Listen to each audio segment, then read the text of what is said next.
Pour mieux s'immerger dans la réalité politique, sécuritaire, économique et sociale d'Israël, connectez-vous chaque matin sur Studio Kalita. Daniel Haïk vous y attend pour sa revue de la presse.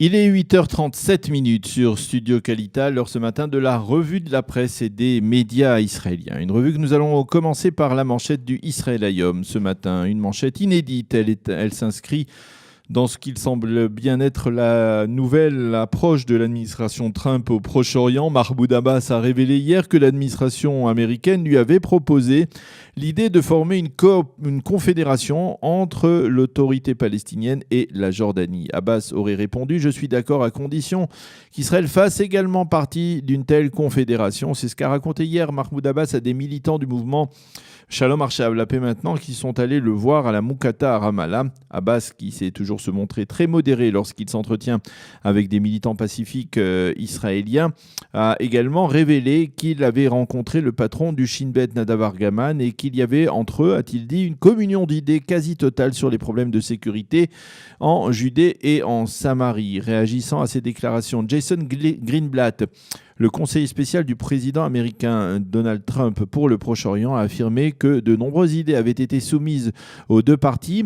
Mais ce matin, le Israël Hayom publie d'ailleurs en première et seconde page également, un éditorial intéressant signé justement Jason Greenblatt. Dans cet éditorial, le conseiller spécial du président américain Donald Trump au Proche-Orient rappelle que nous sommes à quelques jours des fêtes de Tishri dans lesquelles le thème de la paix est omniprésent. Nous sommes conscients, écrit-il, de la difficulté des enjeux qui nous attendent sur la voie de la paix, mais nous pouvons déjà affirmer que le conflit israélo-palestinien n'est pas la cause de l'instabilité régionale au Proche-Orient et que son règlement ne réglera pas automatiquement les autres conflits dans la région. Il rappelle également, Jason Greenblatt, que le président Trump a affirmé que le règlement dépendra avant tout de la bonne volonté des deux parties.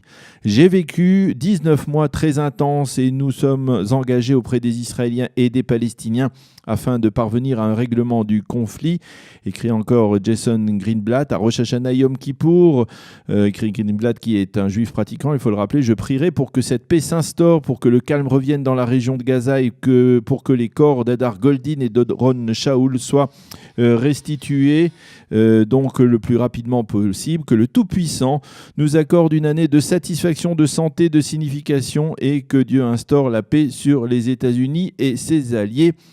Écrit ce matin donc Jason Greenblatt dans un éditorial en première page du Israël Hayom, le quotidien gratuit israélien. Côté américain, on est à la recherche d'institutions qui seraient prêtes à remplacer l'UNRWA après que l'administration Trump ait décidé de cesser tout financement de cette agence onusienne qui était responsable, vous le savez, de plus de 5 millions de réfugiés palestiniens. Pour l'administration Trump, il est préférable, par exemple, de verser au gouvernement jordanien des allocations substantielles afin qu'il gère le problème des réfugiés palestiniens sur son territoire et les intègre dans ses propres institutions.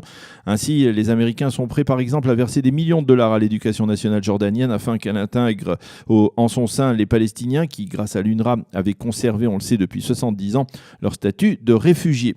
L'idée est originale, mais pour l'instant, les quotidiens israéliens et les médias expliquent qu'elle se heurte à l'opposition farouche du gouvernement jordanien.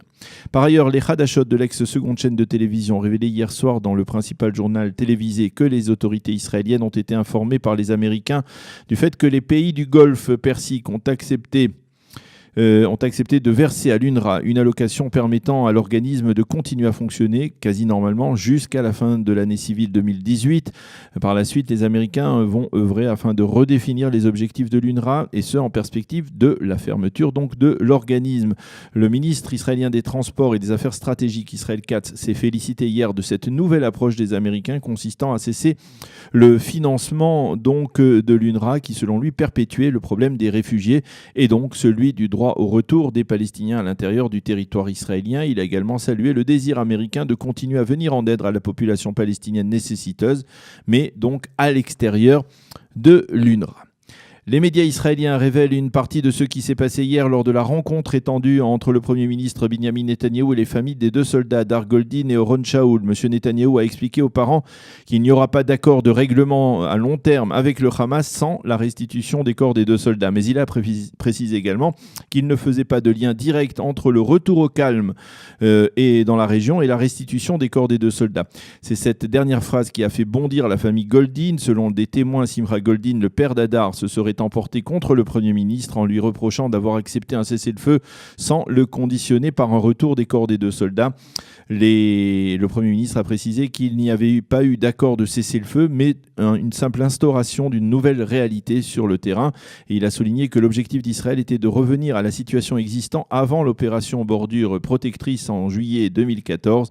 Les familles d'Adar Goldin et Doron Shaul ont accusé M. Netanyahou de se plier au diktat du Hamas. À l'issue de la rencontre, le Premier ministre a répété qu'il n'avait pas l'intention de lier le retour au calme à la restitution des corps, mais que cela ne se fera que dans le cadre d'un véritable accord sur une trêve à long terme entre Israël et le Hamas. Les médias israéliens et les quotidiens se penchent sur l'étau qui est en train de se resserrer autour de centaines de milliers de rebelles syriens dans leur dernier bastion, la ville d'Idlib, dans le nord de la Syrie. Selon le témoignage de l'un des rebelles recueilli hier par le site Ynet, les rebelles se préparent au pire alors que l'armée d'Assad les encercle. « Si j'avais pu m'enfuir, je l'aurais fait », a déclaré l'un de ces rebelles, mais Assad et Poutine exterminent tout ce qu'ils trouvent sur leur chemin. Et ils se foutent totalement, affirme ce témoin, d'assassiner 2 millions de personnes pour obtenir la victoire finale. Ce témoin, que le site Ynet appelle de la première lettre de son nom, Chet, a fui la région de Daraa il y a quelques semaines dans le sud de la Syrie après que celle-ci ait été conquise par l'armée régulière d'Assad, épaulée bien entendu par les Iraniens et par les Russes. Et il est donc arrivé à Idlib dans le cadre d'un accord selon lequel ceux des rebelles qui ne voulaient pas reconnaître l'autorité d'Assad à Daraa pouvaient s'enfuir donc vers le nord. Ce témoin déplore le silence de la communauté internationale qui semble se désintéresser totalement de leur cause. Le Yediot Aharonot consacre ce matin sa manchette à un grand projet qu'il présente à ses lecteurs, un projet en perspective des élections municipales qui vont se tenir, vous le savez, dans maintenant 57 jours. Le Yediot Aharonot va présenter quasiment chaque jour à ses lecteurs les principaux candidats dans chacune des grandes villes d'Israël et l'état de chacune de ces villes. Et ce matin, il entame ce projet, cela va de soi d'une certaine manière, par la capitale, Jérusalem, qu'il définit comme la ville la plus complexe d'Israël. Alors, le journal présente les 4 principaux candidats, Zeev Elkin, Moshe Léon, Ofer Berkovitch et le candidat orthodoxe Yossi Deutsch, et il fournit d'intéressantes données sur Jérusalem, des données à conserver d'ailleurs. Jérusalem compte aujourd'hui 905 381 habitants. C'est la plus grande ville du pays. 638 405 habitants pourront voter le 30 octobre prochain. Le taux de croissance de la ville est de 2%. 29% des familles de Jérusalem sont des familles nombreuses, alors que la moyenne nationale est de 17%. 41% de la population de Jérusalem, ce sont des enfants de moins de 18 ans et 9% des personnes âgées. Le salaire moyen des habitants de Jérusalem est de 7 119 shekels.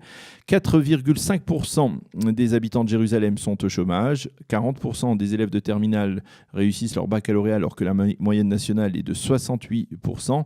Quant au prix des appartements dans la capitale, il a grimpé de 24% au cours des dernières années. Le prix d'un appartement moyen à Jérusalem est de 1,8 million de shekels.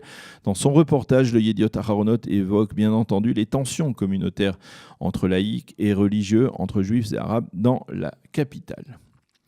Voilà donc pour cette revue de la presse et des médias israéliens de ce lundi matin. Nous allons marquer une pause musicale et on se retrouve dans quelques instants avec notre invité, le sénateur de la Haute-Savoie, Cyril Pellevat. Pour mieux s'immerger dans la réalité politique, sécuritaire, économique et sociale d'Israël, connectez-vous chaque matin sur Studio Kalita. Daniel Haïk vous y attend pour sa revue de la presse.